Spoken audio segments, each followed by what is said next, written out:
Okay, guys. So on today's episode of Puck Drop, we are joined by the one and only Ed Brad of the brand new Raiders Supporters Club. How are you today? I'm pretty good for a whatever day of the week it happens to be. And we're not just the Raiders Supporters Club, we are the Romford Ice Hockey Supporters Club. We love everybody. See, I set them up so you could knock them down there. Fantastic, thank you.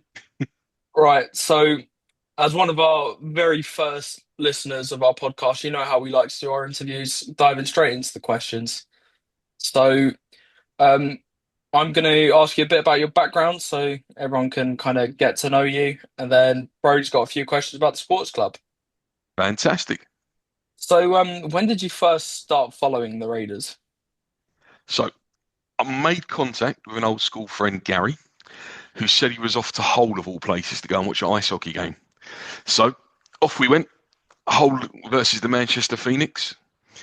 It would absolutely tipped it down all weekend, and I can say I've never been to Hull without it raining since. On the train back, we got delayed and we started talking, and he said there was a local team in Romford he followed. Did I fancy that? And here we are, 18 years later. Nice. And Uh, so obviously your first game you watched was obviously a whole game, but when was your first Raiders game you watched? so it was bad. I mean, really bad. Probably the most boring game of hockey I've ever watched. Was either a nil-nil or 1-1 draw between Raiders and Swindon. Swindon had an import netminder that weren't very common at the time.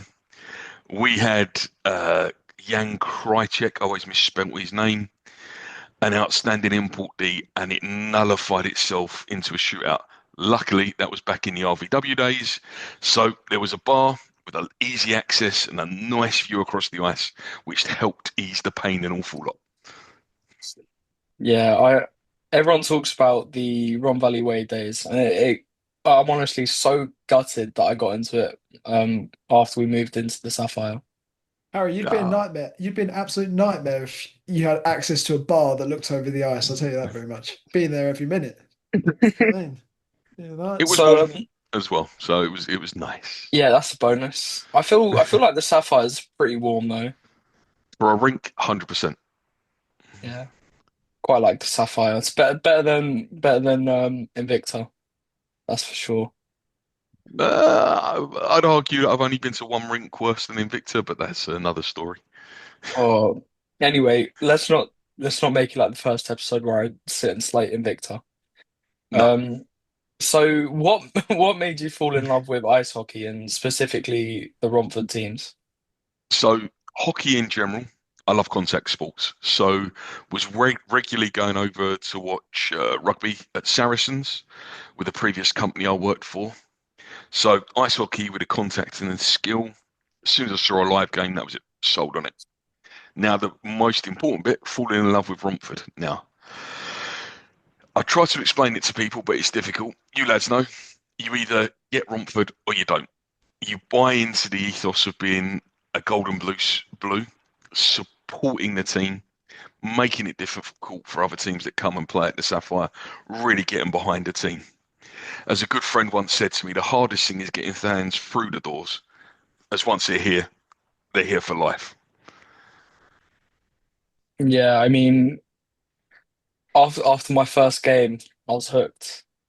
Um, I don't think I can ever thank my cousin enough for introducing me to ice hockey. Oh, no, neither can I. So, my next question is, who is your all-time favorite Raiders player and why? So, every single player who puts on the Romford Hockey shirts and gives 100% is a favourite of mine. But that's not the politician type answer you're looking for. I know. For me, it's three players, and I have to break it into three just because, well, I can. So, the player I have the most respect for is Aaron Connolly. He epitomised giving 100% and leading by example every game, was a great leader and a truly decent bloke off the ice. Just an example, he remembers my daughter's name even now when he visits with Invicta. She had been fist bumping and holding the tunnel doors open all season when we reached Coventry. After the final game, he gifted her his runners-up medal, which now has pride of place at home in her room. Next one, I'll probably go with the player that I most enjoy watching, and is someone who I'm a proper fanboy over, if I'm honest. It's TJ Anderson. Having watched him break into the second team and then score his first senior points, then seeing him score at Coventry in that Steel Dogs semi-final, to watch him push on and become one of the top British forwards in the league at such a young age has been an enjoyment to see. Then finally, the most box office player, Jack Flynn. Not a guy I think either of you saw play, but I go on about repeatedly. He was an absolute menace on the ice, a proper enforcer. What won me over with him was watching him beat three whole players and leave them on the floor after they jumped him as third and fourth man in, not just not just second man in or something like that, third and fourth man in. Sapphire was electric when he came out on the ice with that kind of look and determination, like he was going to go after someone in his eyes. I would say I've heard the stories about him, and yeah, what a guy. Well done, man. He was immense. So obviously you've been following the Raiders for quite a while now, but what has been your favorite season following the club? So it has to be the one where we reached the Coventry finals a couple of seasons back. For me, it was when the family really started buying into the games more. The kids were old enough to understand it. We were attending both Raiders and Bucks games as a family. The Bucks also made their playoff final weekend after a epic quarterfinal v Slough. We were going to a lot more away games, and it was just an absolute enjoyable memory-making time. Probably close, followed by the season just gone, and that's because my son, and I'll let the world into a big secret, dons the Bruce outfit and skates around the ice. So Oh no, it's all watching come him, out now, hasn't it? Oh no. it's all What are come we out. Oh, I've doing? ruined the image, and just seeing him out there enjoying it and being himself has been fantastic. yeah, I mean, I think it's cool. Knowing the person that does Bruce. Fair play. To be, Uh, I th I will say, fair play to Ted. I have been in that costume before. It's no picnic, I'll tell you that. oh, honestly, It's no picnic. it doesn't look easy to be fair. Yeah, No, he does a it's really good sweaty, job. Yep, absolute nightmare. very. So obviously knowing you for a while now, I know you go to a lot of away games. Um, so has there been any away games that are like kind of stand out in your memory? So probably break this into two.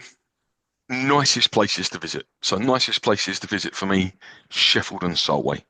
Sheffield is arguably the best rink, and this is the Steel Dogs, not the Steelers, is arguably the best rink to watch hockey in the NHL. Great views and setup. And as my mate Bill Goldstone always says, try the meat and potato pie with mushy peas, even though if we argue over what sauce goes on it. And then Solway has to be the friendliest and most welcoming, especially after a 7 hour coach journey up there. It's really pleasant that the fans are nice. For me, most memorable trip goes back to when we reached Coventry, and that'd have to be the Phantoms away game in the second leg of the playoff quarterfinals. As a Gold and Blue Army, we must have taken up about 20% of their rink.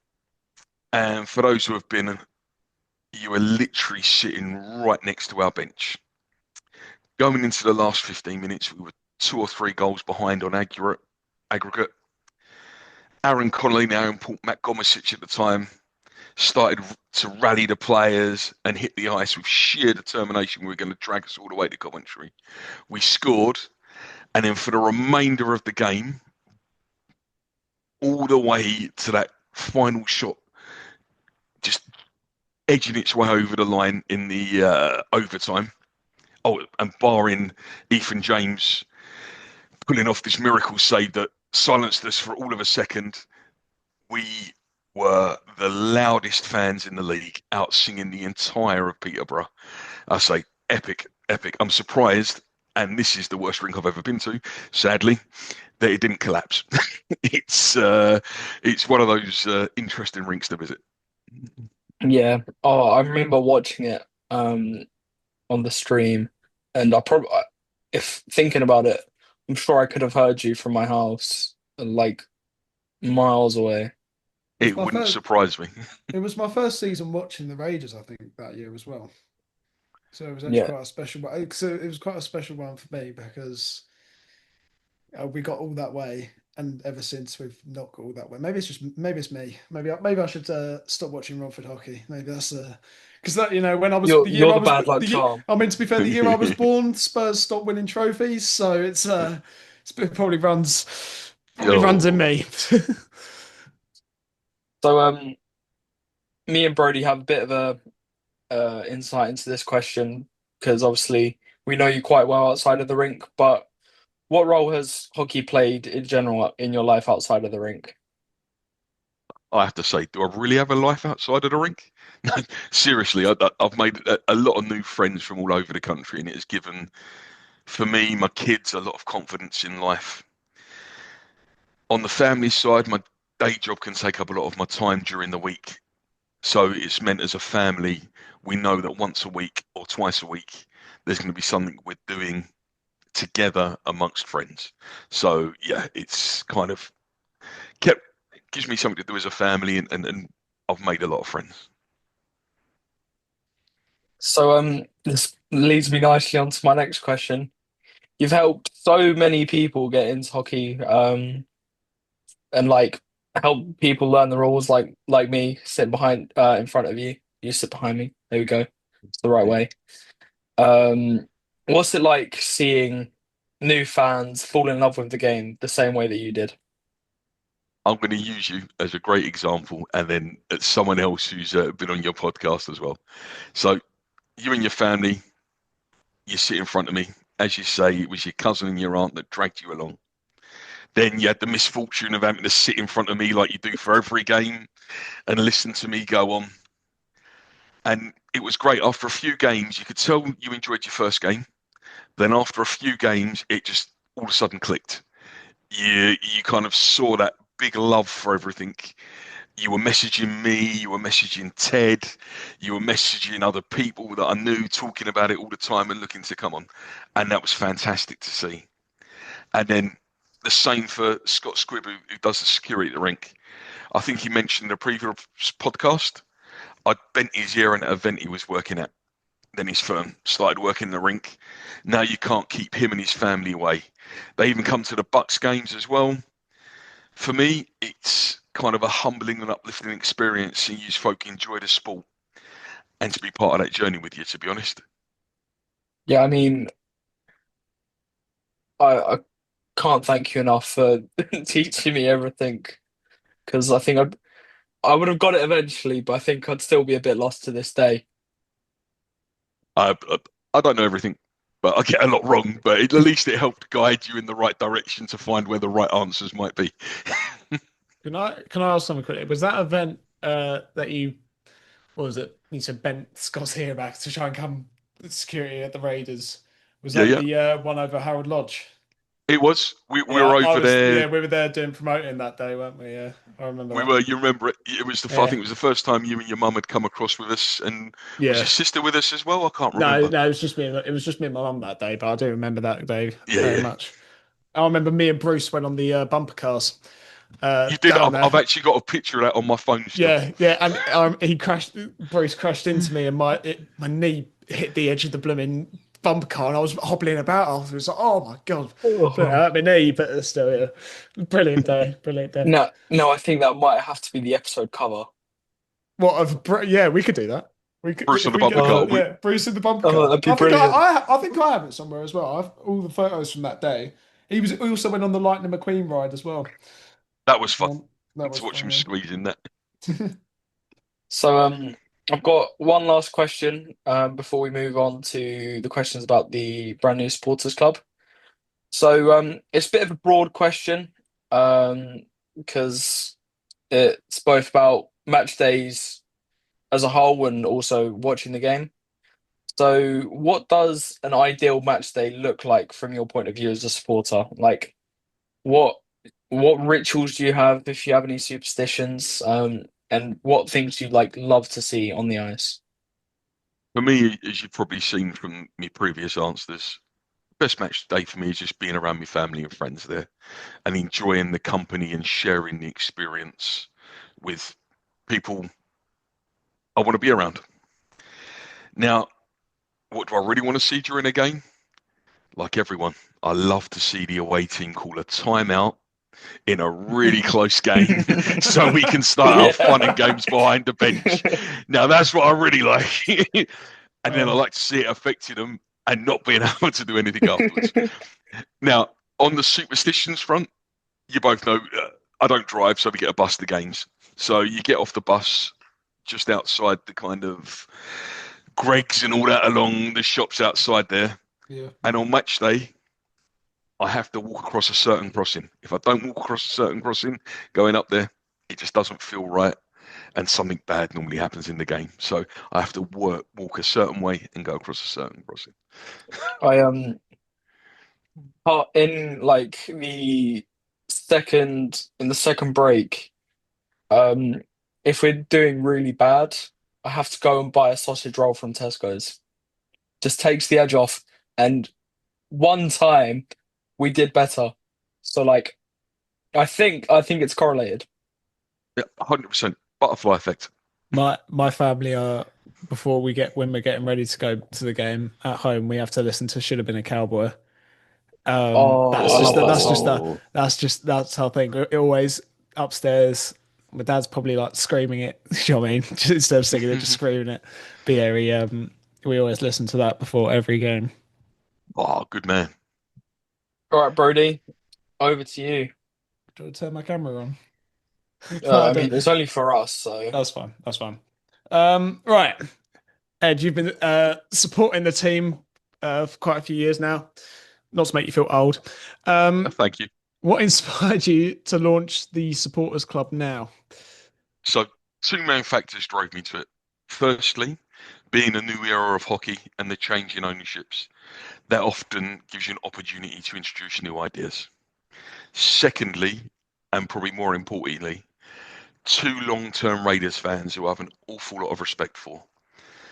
They and their families accepted me and mine into the hockey world. It's Lee Anderson and the late great Graham Ailiff on a few long away trips watching the Raiders and late nights watching the team train. I floated the idea with them, talked it through, got an idea of some of the history and how it all used to work before. And those two, along with their families and obviously my family and you guys, they gave me the belief it could work and to give it a go.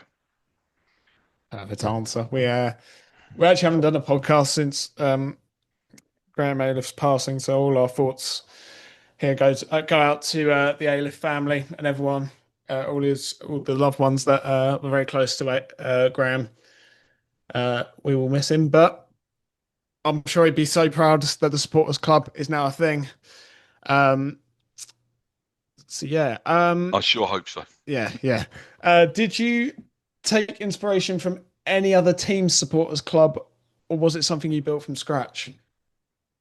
So we took inspiration from our fan base and the people we kind of engaged and other clubs. So the exec team of the supporters club, Felicity, Gal, Mark, and I, kind of got together, saw what other clubs were doing, and thought, hang on, we can do that. And I think we can do a bit more as well.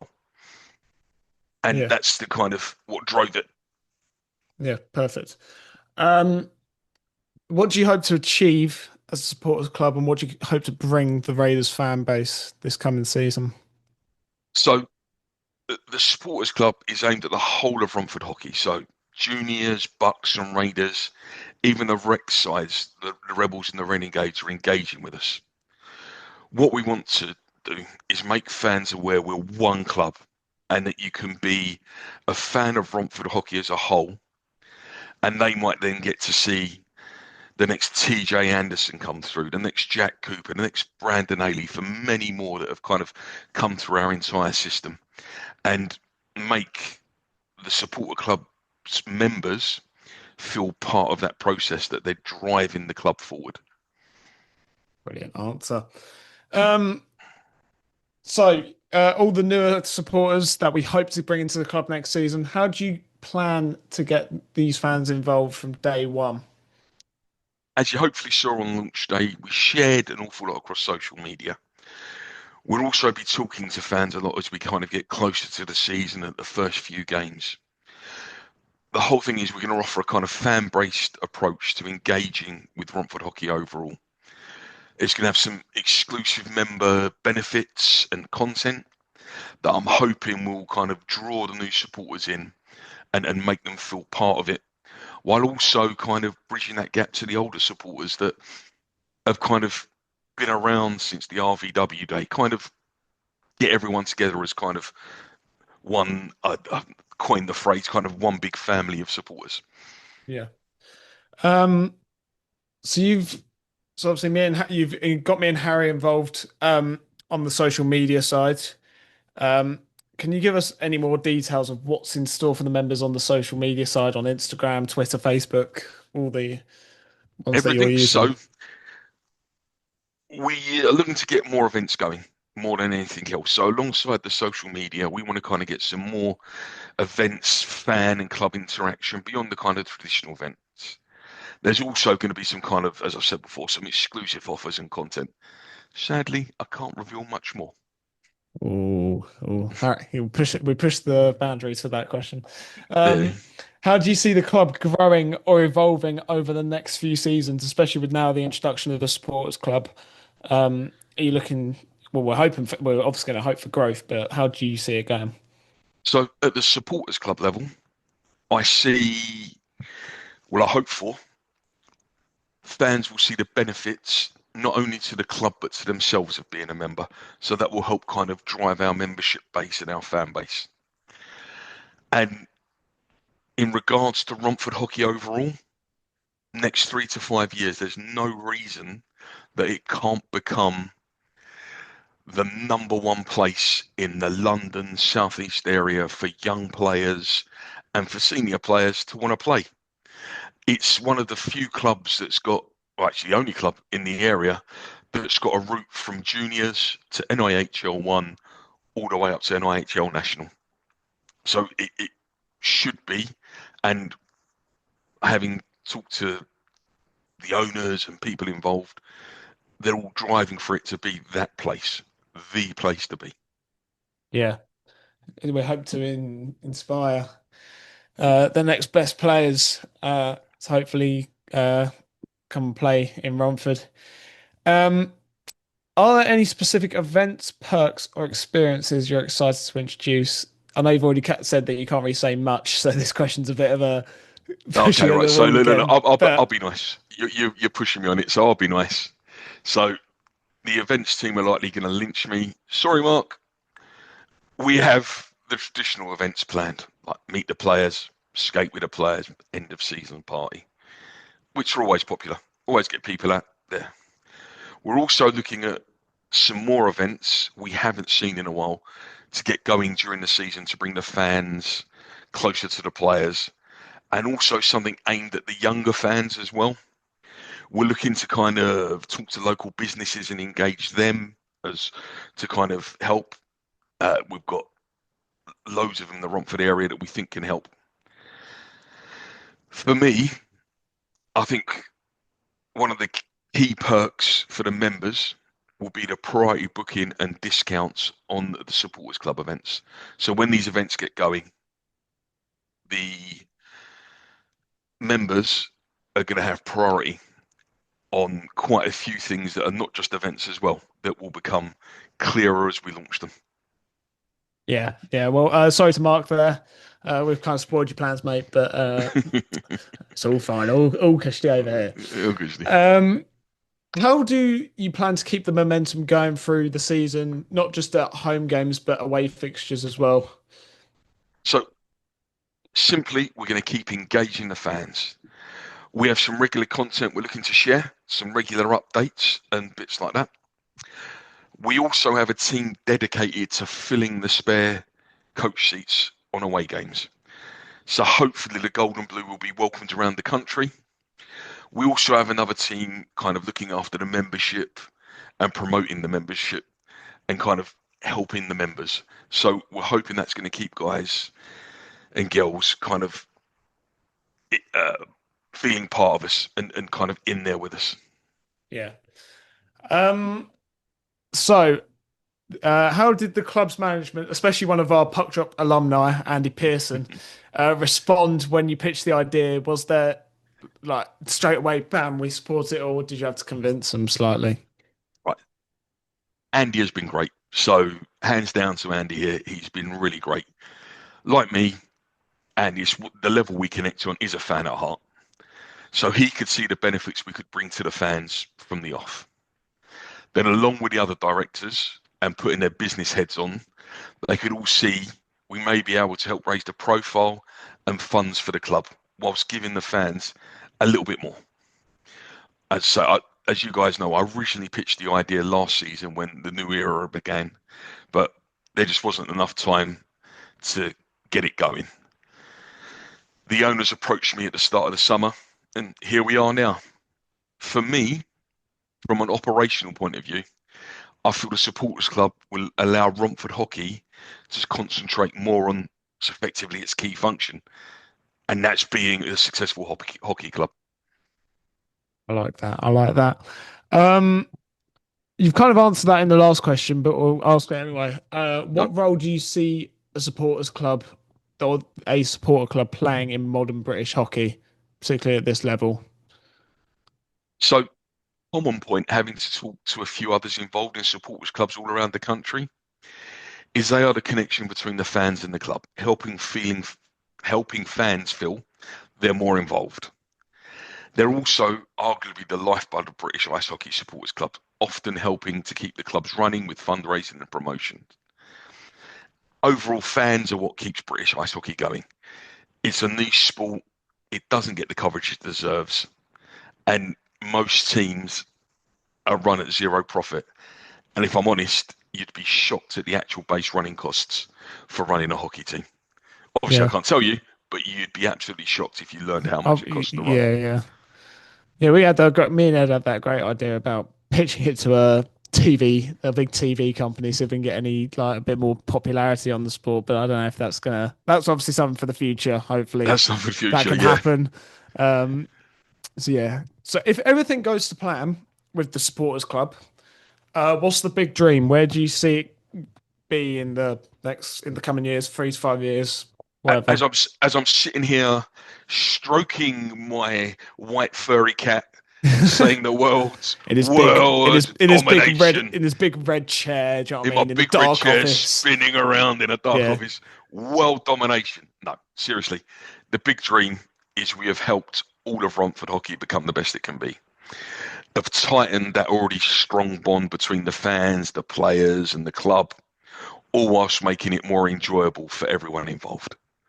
Very simple. Like it. Like it. And our final question for today. If someone wanted to get more involved in supporting the club or helping out, what would you say to them? To quote Nike, just do it. All fans want to see the club be successful. And with British ice hockey, and especially with Romford Hockey, you can really play a big part in that. I used to just be a fan sitting in the stands. I came up with an idea. It was brought into, I managed to convince other fans to come and help me, and we're there. It can be anything from helping out with flyer distribution and being at events with the promotion team, through to coming up with ideas or suggesting anything. If you have the spare time, contact the club and get involved. It's well worth it. Yeah. Yeah, and well, hopefully, everything goes to plan. It's looking good so far. It's looking like it's all working out. So far, so good for So sure. far, so good. We're getting some good response to it. As I say, we've been going at the time of this podcast 5 days, 4 days, Yeah. and we've had great interaction. We've had backing from everyone involved. as you could see from the videos from Jack Cooper and Andy Pearson, the club's really on board. Once the Bucks coach is all sorted out, we'll be engaging with them, and I'm already started conversations with the academy. So it, we're there. We've got the Yeah. support, and we can make it a success. Yeah, everyone, look out on the social media. Ed, do you want to promote it yourself? Go on. Tell them what the social media for the sports club is. You're my Main social tag. media guys. Go I on. am actually. So it is R. Oh, God, trying to say it right now. RIHSC_UK. Am I That's right? the Instagram, That's and the Instagram. on Yeah. the X. Look at that Yeah. old guy, and I know them both. Yeah. So look out on there because there's going to be a few good things that we can't say because we are bound by contract, and if we break that contract, who knows where we'll be? You'll have And to call our don't families. don't forget the Facebook page. You can And the find us. Facebook page. You can It's the long find us on name. Facebook. Yeah, It's the Romford Ice Hockey Supporters Club. You can yeah, find us there. yeah. Have fun typing that one out. Anyway, thank you very much, everyone, for listening. It's good to be back, by the way. We haven't even mentioned this. We're back after however long because No A levels, no school, GCSEs for school, Brody. school has been the thing that's held Oh, us away from this. so But now we're bad. back. We're back. We're ready. We're ready to get more Big stuff out for plans you for next guys. season. Yeah, make sure to also look out at our social media as well because we've got a few things coming next season. That we'll obviously be discussing, and we can hopefully release for you as quickly as possible. But thank you very much to Ed for joining us today. We've done that in good time, actually. Perfect. That's been Harry. I've been Brody. Thank you very much, and see you in the next one.